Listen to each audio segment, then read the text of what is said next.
that particular place, our knowledge, our interest also becomes deeper and deeper. And when we go to that place, we will be able to recollect the information which we have heard or read about that. And when we do that, our mind is more focused and we will be able to get much more information about that. So this is how with the Bhagavatam also. So what happens when we listen to the Bhagavatam? Why Bhagavatam is considered to be the best among all Puranas, especially for the Kali Yuga, and it is the Bhagavan's compassion who made this knowledge, the self-knowledge, easier for us by telling us in the form of the story. See, once what happened was, Narada Maharshi, the Triloka Sanchari, so he was visiting all the places, all lokas, and then he came to the planet Earth to visit the Punyatirthas. So Narada Maharshi went to all Punyatirthas. He went to Kashi, he went to Gaya, he went to Prayag, Kurukshetra, Ayodhya, Dwaraka, Vrindavan, every Rameshwaram, everywhere, Godavari, Krishna, everywhere. He travelled and he noticed that all those people who had visited the Punyatirthas, their faces are still stuck with the sorrow. And when he looked around, the people who live around those Punyatirthas, he couldn't see any purity in them, neither physical purity nor mental purity. And he wandered around and he interacted with few people and he stayed there around those areas. And what he has noticed is there is a lot of adharma. People were cheating, people were telling lies, and the so-called sadhus and the panditas, they are not there because they want God realization. They are there, their mind is mainly on accumulating, earning to fill up their bellies. And those who chanted the slokas also, they have not mastered that. Lot of mistakes. And those who were teaching Puranas also, see, when we teach Purana, the speaker got to undergo certain austerities. In those days, it was very, very strict about the fasting and doing that, Brahma Muhurtam and cold water bath, not telling lies, not speaking too much, keeping the mind only on the God, sleeping on the floor, and so on. Even now, see, we are not able to do everything, but even now, the speaker got to have certain amount of discipline. If we don't follow that discipline, the mental and the physical discipline, we are not doing justice for the Bhagavata Purana. And when we don't do the justice for it, we are not going to get the grace of God. So this kind of rules and regulations were there and they were not following. And Narada Maharshi was very upset about it. So he was traveling, and then in one place, Maharshi had come across a lady. So he was in Vrindavan at that time. So he had come across a beautiful lady and she has got two old men lying on her sides, and they were all gasping for breath. They were looking so weak, sickly, and gasping for breath. And this beautiful, youthful looking woman was sitting and crying. And she was surrounded by many women who were fanning her and who were trying to console her. But none of them are making any difference to her. Obviously, she has got two old sick men lying on both her sides. So Narada Maharshi saw this and he was astonished. Who is this beautiful woman with two old men? Why is she like that? Why is she crying so much? So he went and spoke to her. Oh, beautiful lady, why you are asleep? Why you are crying like this? What is happening to you? And who are these two men? And that lady, that woman is Bhakti Devi. So Bhakti Devi felt so happy to see sannyasi, Narada Maharshi in the Kashaya Vastra. And the truth, the fact goes like that, even today it is true, when people are distressed or when the mind is confused, when they see a sadhu, their mind settles. This is very true because somebody told me long time ago. So I was dealing with some problem with somebody, and one person told me, so you take that person to see a sadhu and the mind will settle. So I was a little bit skeptical. How can just seeing a sadhu, the mind will settle? And it is true. It is true. It may be because they themselves have the tranquility in them. And when you see that tranquil face, this confused person's mind also attains that and starts settling. So this is exactly what the Bhakti Devi also said. Oh Mahatma, your darshanam itself is a great blessing for us. Seeing you, your presence has settled my mind, and I am sure you will be able to relieve me of the distress. And Maharshi asked her, Oh Devi, who are you? Where are you from? She said, I am Bhakti Devi, born in the Dravida nation, and from there I went to Karnataka. In Karnataka I grew up, and from Karnataka I went to Maharashtra, and in Maharashtra I attained maturity. And from Maharashtra I travelled to Gujarat, and there my two sons fell ill, and here and there was some bhakti in Gujarat, so it was okay for me. But my two sons, who are Jnanam and the Vairagyam, they were not getting any nourishment, and they were becoming weaker and weaker and falling ill to such an extent they don't even have energy to walk. So I was so distressed with that, and then I took them around, visiting few places, thinking some place will help them. And that is how I reached the Vrindavan.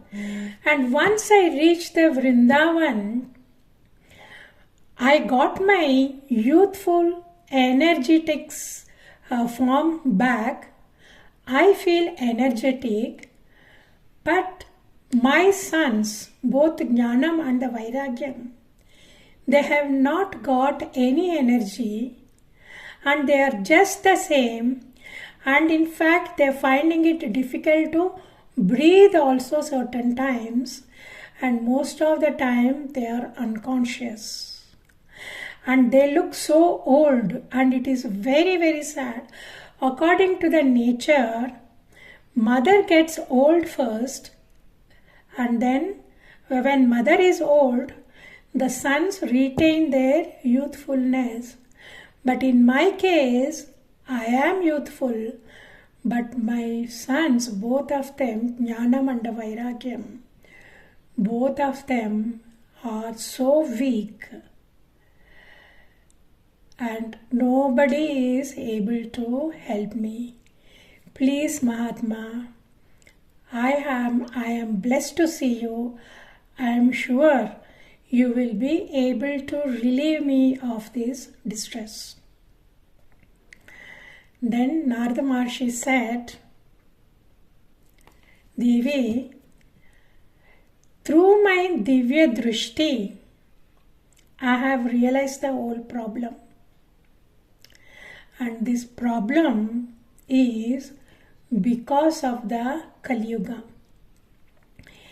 In Vrindavan, people have got bhakti. There is so much of bhakti in Vrindavan. But they don't have jnanam or vairagyam.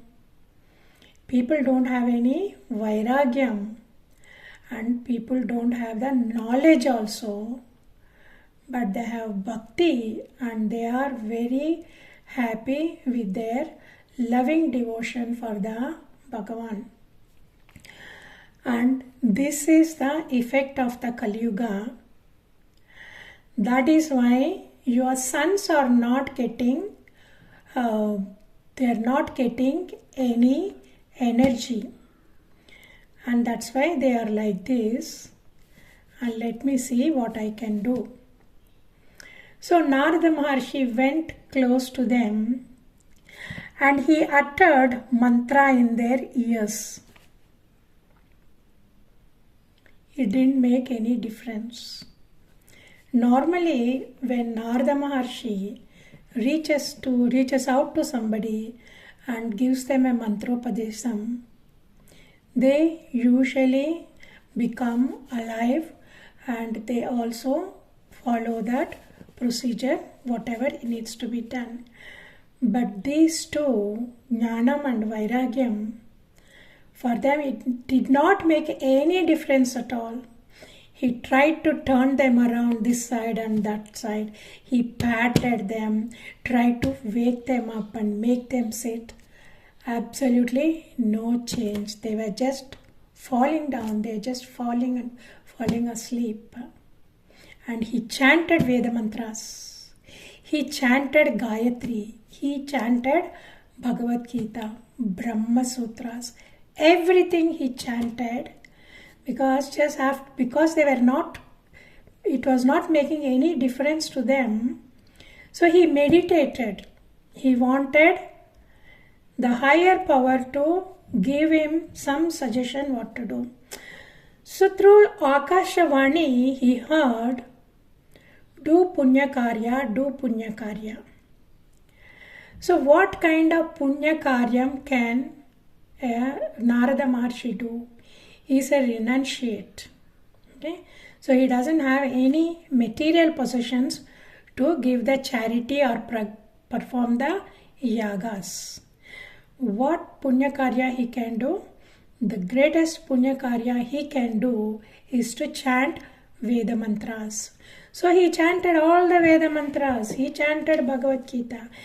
Everything he had done, still no change at all. So Bhakti Devi was very happy when she saw Narada Maharshi, and she was convinced Narada Maharshi is going to save her sons. But now nothing, even Narada Maharshi is not able to do anything. She was so distressed and crying. Mahatma, I thought you are going to save my sons. I thought you are the only one left over. I tried everything and I couldn't do anything. And I'm very sad to see even you are not able to do anything. So Narada Maharshi also felt very upset about it. He didn't know what to do, what else to do, what will he do by sitting in that place. So he left that place thinking, I will find the solution from other Mahatmas, and when I find the solution, I will come back to Bhakti Devi and help her. So he started traveling, and on the way he met many Mahatmas, and he mentioned the story about this, and he requested anybody thus to find out whether there is any cure for this, any solution for this, and what is the meaning of the Akashavani telling Narada Maharshi do the Punya Karya. So as far as Narada Maharshi knew, he did the Punya Karya, whatever he knew. Obviously it is not working means there is something else which he is not able to find out. So that is why he met so many Mahatmas on the way, and even those Mahatmas could not find any solution. They used to talk among themselves. What is the meaning of Akashavani saying Punya Karya? And if Narada Maharshi is not able to revive those two sons, do you think anybody else will be able to suggest anything? So some of them actually said, see, when you are not able to do anything, I don't think anybody can help you. So this is very disappointing for Narada Maharshi. And there are some people who said, Maharshi, I don't know, we don't know what it is, but I am sure if you travel towards the Badrikashrama, maybe on the way or maybe in Badrikashrama, you will find some saints, and they might be able to give you the solution. So he started traveling towards the Badrikashrama. On the way, keep on talking and asking and looking for the solution. So he couldn't find any. So obviously he was looking very sad, distressed, and he was also tired after, when people are sad, and even if they walk for a short distance, they get exhausted very easily. So now Narada Maharshi has got a big burden on his mind. He doesn't know. He spoke to so many people and he chanted all the Veda mantras. Nothing worked. And he is not sure whether he'll be able to find the solution. He'll be able to find a person who can give the solution. So with all this disappointment, he started started walking, and eventually he reached Badrikashrama. And in the Badrikashrama, these 4 Kumaras, Sanat, Sadananda, Sanat Kumara and Sanak. Okay, Sanatana, Sadananda, Sanat Kumara and Sanak. So all 4 Kumaras. So these 4 Kumaras are the Brahma, Lord Brahmaji, when he started creation. So these 4 were the first Manasa Putras. So Brahmaji wanted the creation to progress. So he asked these 4 Kumaras to get married and procreate. But these 4 refused.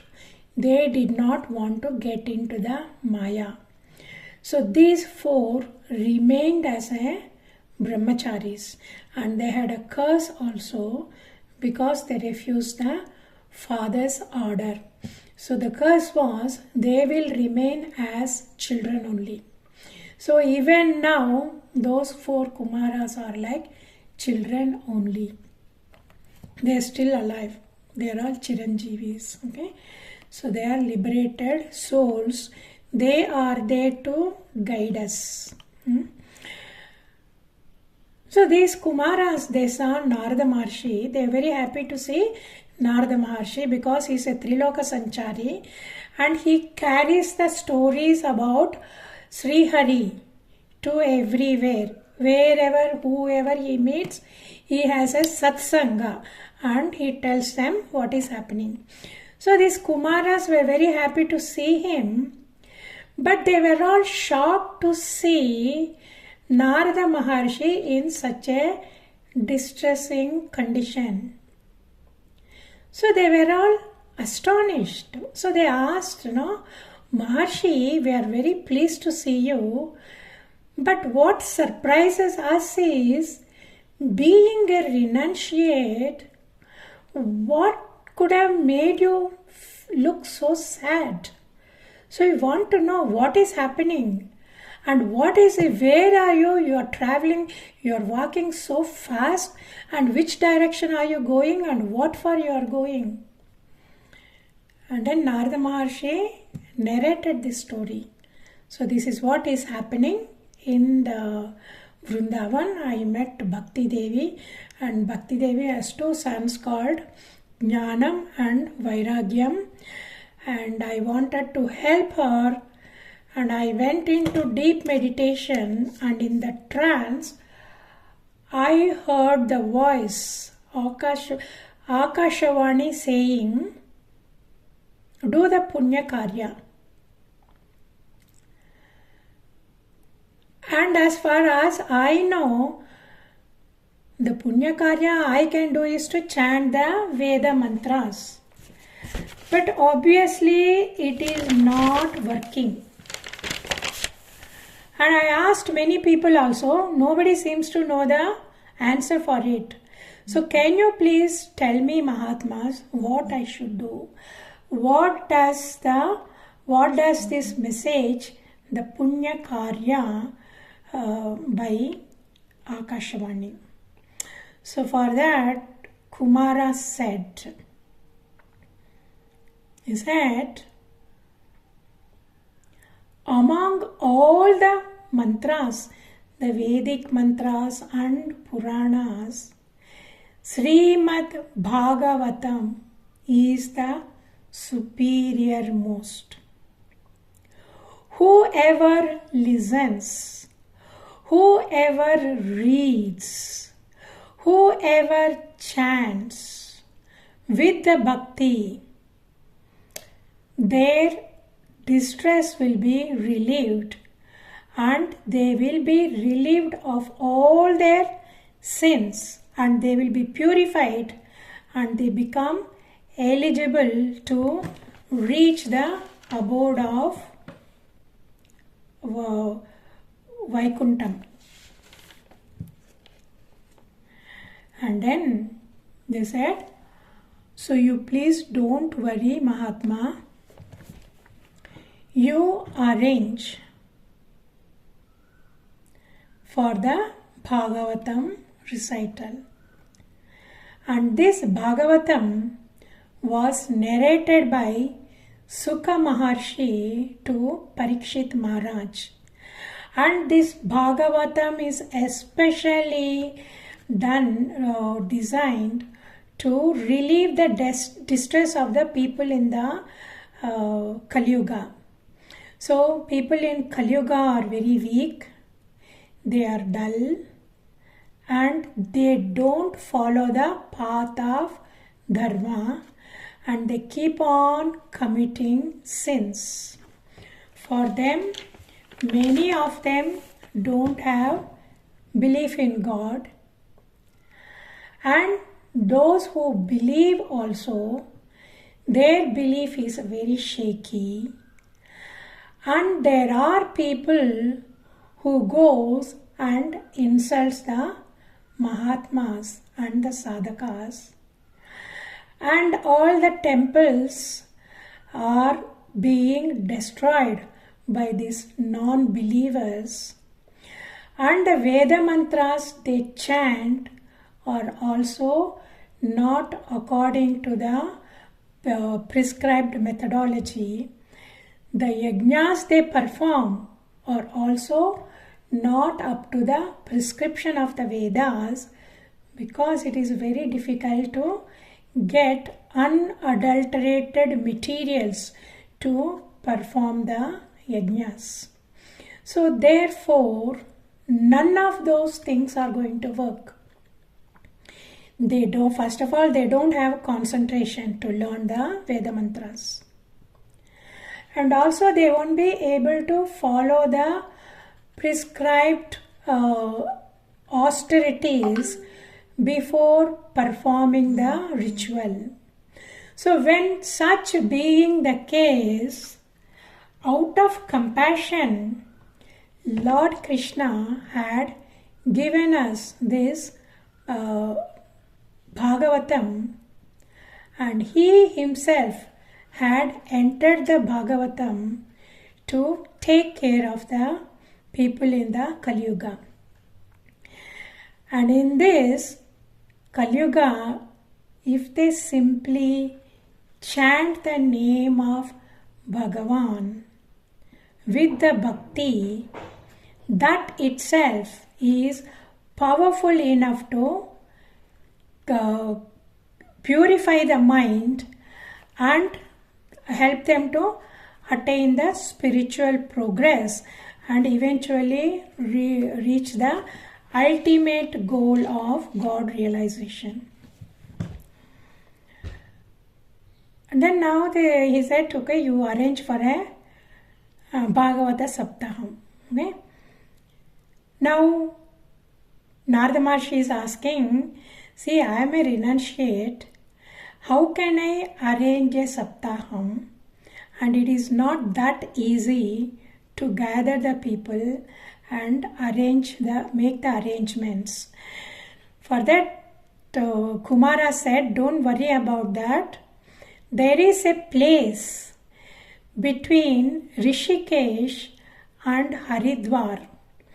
So there is, and in that place, there is a huge big banyan tree.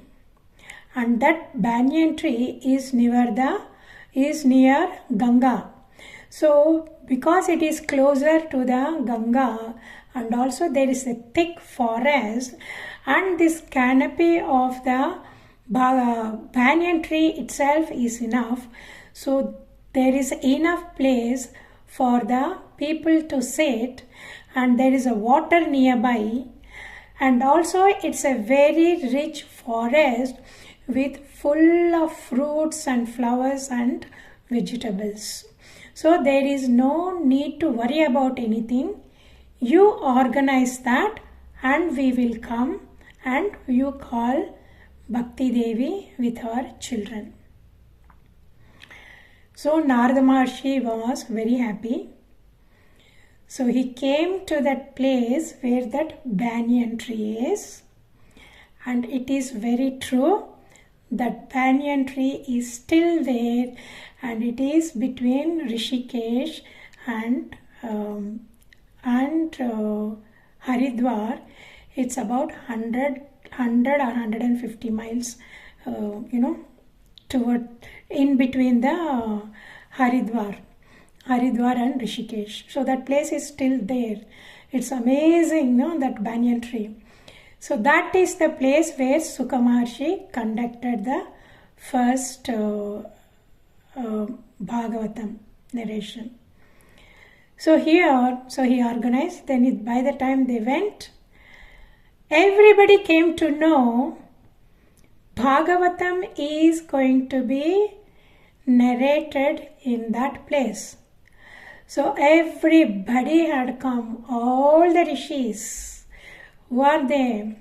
Parasurama, Vishwamitra, and Vasishta Maharshi, Durvasa Maharshi, and there are so many other rishis. They've all come.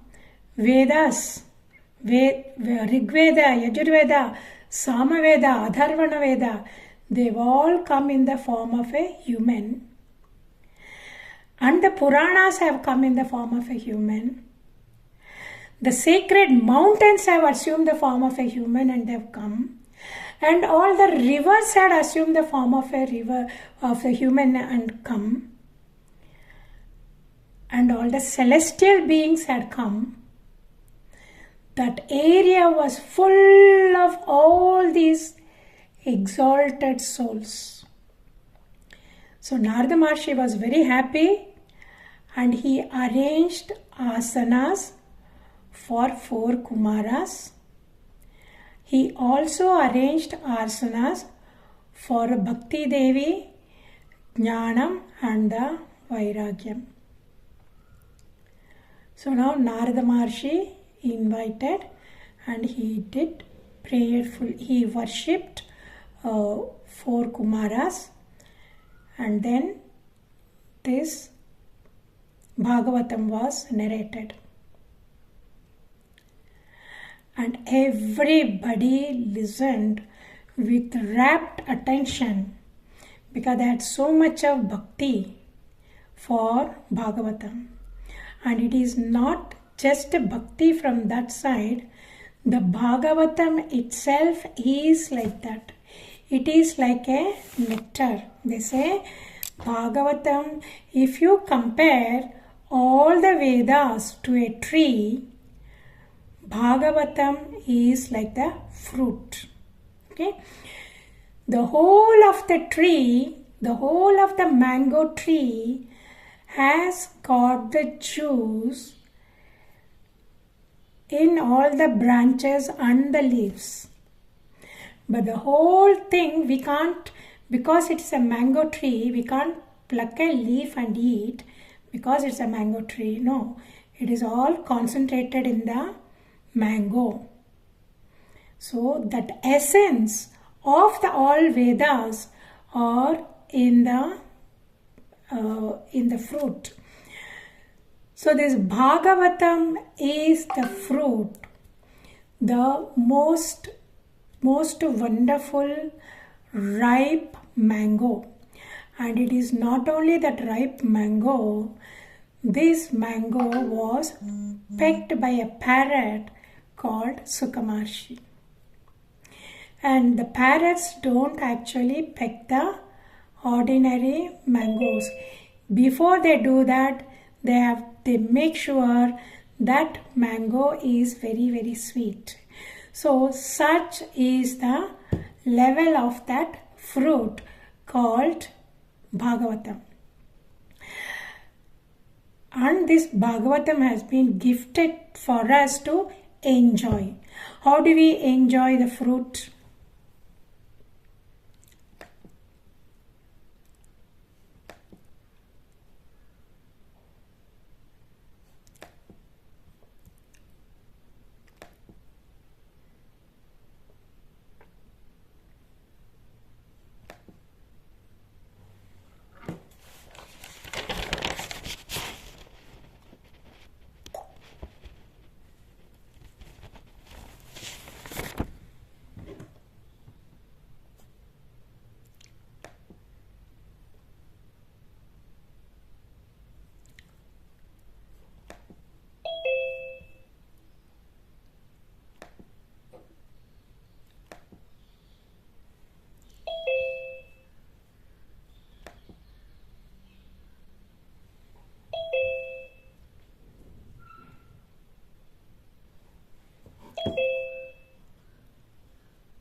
Yes. So this Bhagavatam is the fruit, ripened fruit of the mango tree. How do we enjoy the mango? We eat. Okay. Whereas this Bhagavatam to be consumed through the ears with rapt attention. So when we are eating a very sweet mango, how do we eat that? We make sure we consume every single bit of that sweet mango, isn't it? Now how do we do that? One Mahatma, few Mahatmas said that. See, when you get a mango, a soft, sweet mango, when people are around, we eat. Okay, we cut it and we eat it and we put it in the mouth in a decent way. When nobody is around, what do? We hold it and then we lick it and then we lick the hand, we lick the fingers. Every bit of that mango juice, we lick it, isn't it? Why we lick it? Because it is so tasty, and because nobody is around, we have the full freedom and we don't have any inhibition at all the way we lick our fingers. That is how the Bhagavatam should be heard and enjoyed. And it is very, very true when you really focus completely on the Bhagavatam, your whole mind and the soul into the Bhagavatam, you meditate on that and you recollect the events which happened, especially the stuti of Prahlad Maharaj, the stuti of Dhruva Maharaj, the stuti of Brahmaji, and the pastimes of Sri Krishna in the 10th canto. When you actually meditate it, it is like licking the fingers only. It's no less than that. No wonder these Mahatmas said, in Telugu they say that, I don't know how to say that in other languages. In Telugu they say that, the మామిడి పండు జుర్రేసుకోవాలా. ఎలాగ జుర్రాలంటే చేతులు వేళ్ళు ఇలాగిలా పెట్టుకొని తినేయాల when nobody is around.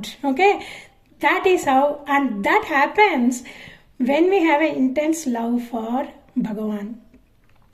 And it happens that the deeper you go, it becomes a spontaneous thing for you. Because when you are connected to Bhagavan, our conditioning of the mind, we are all conditioned in the society, how we should talk, how we should express ourselves, how we should behave. All those things have conditioned us. So when you are absorbed in the Bhagavan, the Leelas of the Bhagavan, the conditioning gets diluted. Only when the conditioning gets diluted, our ego gets diluted, then the strong connection with the Bhagavan forms. And that is why, how to develop the connection, how to get the connection for all these people, that's why Bhagavan himself had given this Bhagavatam, and he entered the Bhagavatam to touch the heart of the devotees, so they will enjoy and experience every single episode of Bhagavatam. So here they have enjoyed all those Mahatmas. Imagine that because the Bhagavatam is going to be narrated, all the celestial beings had come. All the Mahatmas, the great Rishis, they've all come and gathered. All the rivers they have come. All the Vedas attained the attained the form of a human being, and they have come, sat down there and listened to the Bhagavatam. How fortunate we are. We don't have to go anywhere. There are so many Bhagavatam Saptahas are going on. Any city, every area, they do the Bhagavatam Saptaham in one of the temples. So we are very fortunate. We don't have to travel. And the great Mahatmas and the people, all the celestial beings from the other planets, all the Gandharvas, Kinnaras, Yakshas, Devatas, everybody are come. They've come from there to planet Earth, to that place. So that place is called Sukhatirtha. So they've come. They came all the way from there, from everywhere, every part of the world, to come to the Sukhatirtha, to sit there under that banyan tree and listen to Bhagavatam. We are all very lucky. Without going, we can listen. We can listen any number of times. So many Mahatmas are there on the YouTube, and we can read any number of times. We can recite any number of times. That Bhagavatam can be recited. So if anybody recites the Bhagavatam once, it is equal to 1,000 Ashwamedha Yagas. So even if they can't recite the whole thing, even one sloka, if they can't do the one sloka, even part of the sloka is enough to purify the mind. And those who recite the Bhagavatam every single day, their house will be filled with the auspiciousness, and whoever enters that area also, they catch that positive, auspicious vibrations from that house. So such is the power of the Bhagavatam, and that Bhagavatam is not available for everyone. It is available only for human beings, and that is why they've all taken the form of the human being and they have come to listen to the Bhagavatam. Now, thinking about the reading about the that fact which is mentioned, every day reciting Bhagavatam. So there is somebody called Pramila here.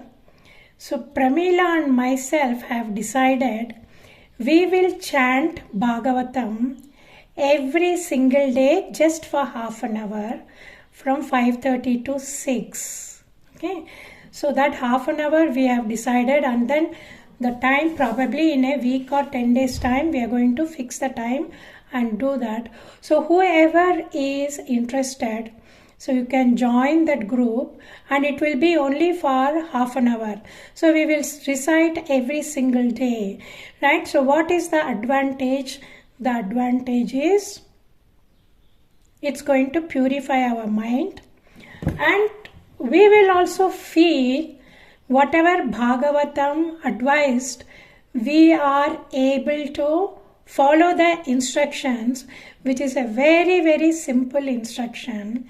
Just recite with the book for half an hour.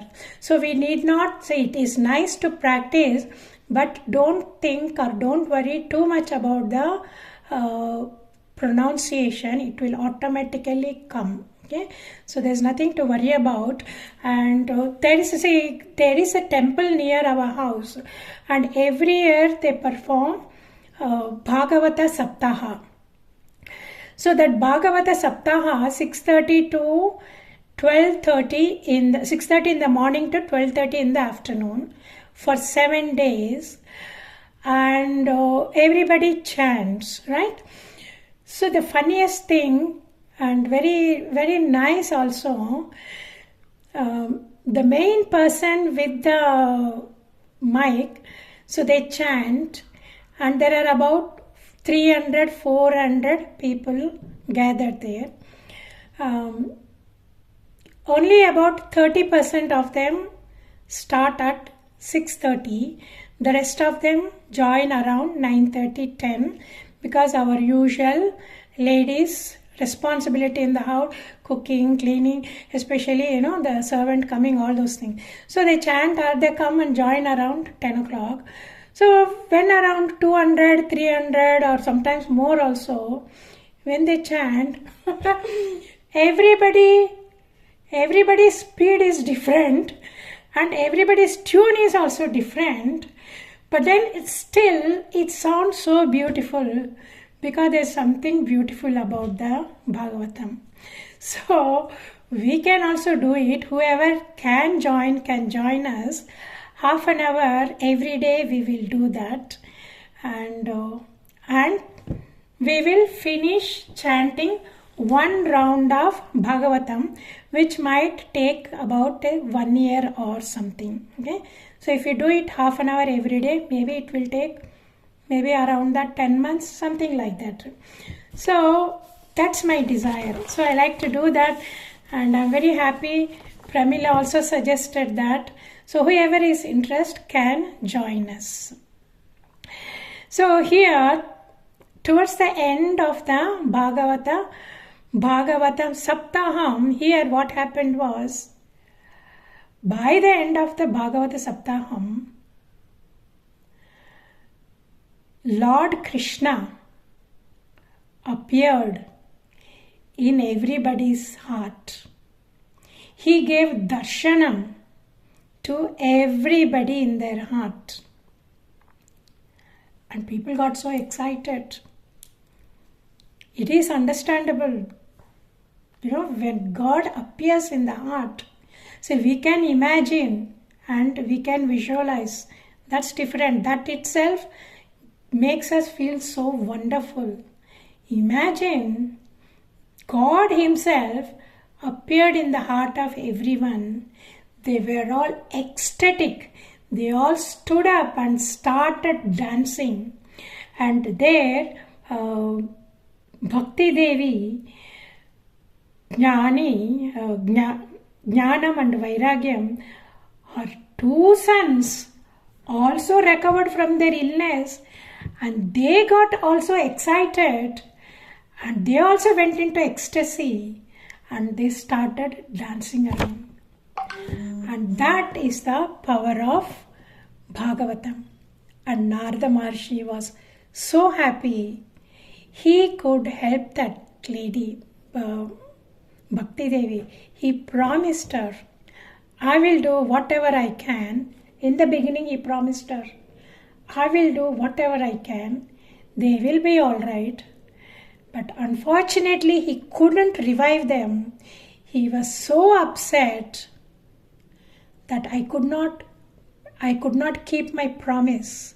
But now, with the help of Sanat Kumar, all those 4 Kumaras, his promise got materialized. And there is revival of the Jnanam and the Vairagyam, and the Bhakti Devi was so happy.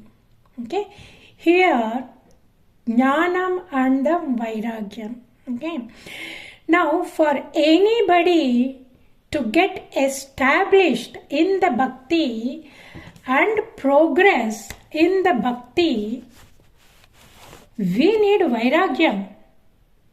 Without Vairagyam, the Bhakti doesn't progress further. It will be like a lukewarm Bhakti only. That is not a Bhakti. It is just the Bhakti when we are in distress, or Bhakti when we remember God. Rest of the time, just an ordinary person only. Unless we have Vairagyam, what happens? The tendency of the mind is to go out. So when the mind goes out, it gets involved with the material life and the relationships, and the bhakti remains at the same level. And the jnanam doesn't also stay inside, because the mind is occupied with the material world. So that's why for the external we need vairagyam. Okay, you got to push it away. You got to push the material desires out, material involvement out. So when you push it out, that is a vairagyam. And then for the mind to stay inside, you got to keep it occupied, isn't it? Otherwise the mind won't stay inside. How do we keep it occupied? We keep it occupied by giving the jnanam. So you remove the outer obstacle by throwing out the material world, which is the vairagyam, and give something wonderful to the mind by cultivating, by abiding in the knowledge. So when we have knowledge and the vairagyam, the Bhakti Devi will be very, very happy. She will grow, she will multiply, and then she will take the jiva out of this cascade of material world, and then helps us to attain the lotus feet of Bhagavan. So that is the power of bhakti. For the bhakti, if the bhakti is not multiplying in us, if we are not progressing fast, that means our mind is leaking out into the material world. So we need to work on the vairagyam.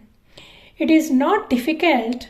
See, once you taste that nectar, do you think you will opt for sambar without the salt?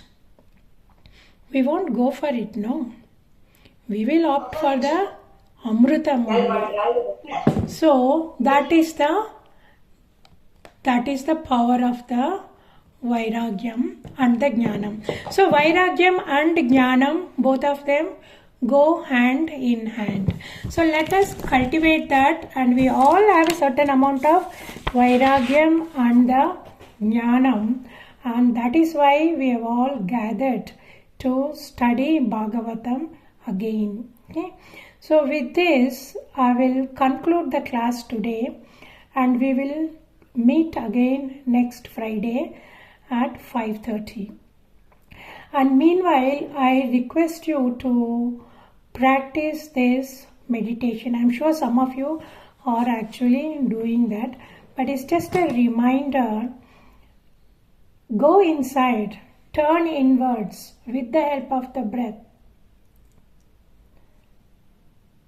and focus the breath inside, and stay within the boundaries of the body. Keep your mind within the boundaries of the body. Then only the focus comes. Then only our emotions also come under good control.